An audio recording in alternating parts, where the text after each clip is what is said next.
বেশি সময় না কিন্তু ম্যাডাম, আমি নরসিংদী দেখাইছি আপনার 2-3 দিন আগে। 2-3 দিন, এই তো 2-3 দিনেই আপনারা দেখেন কি পরিমাণ বড় হয়ে গিয়েছে। পরে কালকে আবার আরেক জায়গায় বলছিল ওইখান থেকে যাইতে, পরে ওইখানে গেছে, পরে ওইখান থেকে ওনারা বলে দিচ্ছে যে ওনারা আর এগুলো মানে কন্টিনিউ করবে না, টাকা দেখাইতে।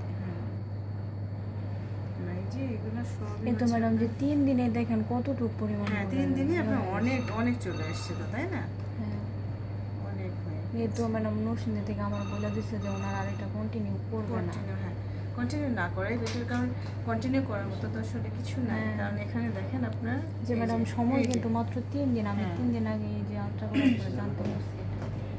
এই যে সবগুলো হচ্ছে একদম সিস্ট হয়ে গিয়েছে। হ্যাঁ ভিতরে কোনো ফ্লুইড কালেকশন মানে এএফআই মানে পানি টানি কিছু নাই।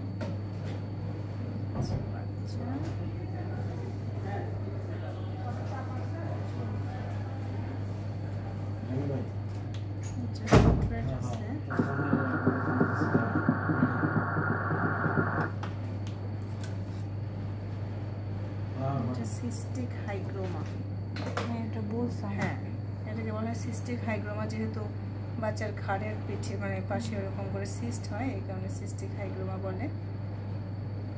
ওটা তো বুঝতেই পারছেন যে ওই যে যেটা বললাম যে আপনার লিম্ফেটিক ড্রেনেজটা অবস্ট্রাকশন হয়ে যায়, তো ড্রেন করতে পারে না, তো ওইগুলো কোথায় যাবে, সব যে ঘাড়ে এসে জমা হয়। ম্যাডাম এটা কি, এটা তো বুঝলাম না যে মানে কি কারণে ঘাড়ে এটা।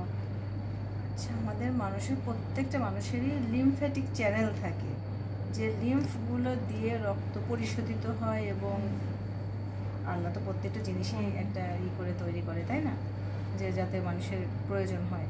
তো সেই লিম্ফেটিক ড্রেনেজটা বাচ্চার এখানে প্রত্যেকটা বাচ্চারই কানেক্ট হয়ে যায়, 14 সপ্তাহ পরে কানেক্ট হয়ে যায়, হয়ে গেলে আপনার স্বাভাবিক শরীরের মধ্যে সার্কুলেশন হয়, তখন আর হয় না। যে বাচ্চাগুলোর এরকম লিম্ফেটিক সার্কুলেশন হতে পারে না, তখন সেইগুলো কোথায় যাবে? লিম্ফ যেহেতু এই সিএসএফগুলো তৈরি হয় ব্রেনের ভেতর, তো ব্রেনের পাশাপাশি জায়গায় এই যে মাথার ঘাড়ের এই পাশটাতে, ওখান দিয়ে আপনার বের হয়ে ওই জিনিসটা ওই জায়গায় জমা হয়, ওখানে জমা হয়।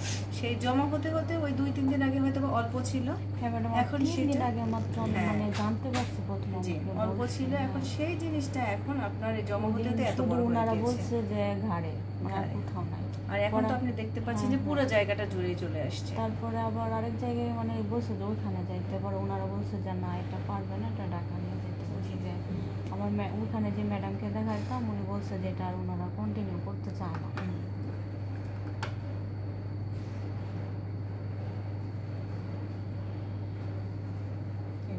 কত বড় বড় সিস্ট হয়েছে দেখছেন, এটা একটা সিস্ট, এপাশে এদিকে মানে আমি ঘুরাচ্ছি এখান দিয়ে এদিকে হচ্ছে, এমনিতে তো ম্যাডাম সব কিছুই দেখা যায় যে হয়েছিল।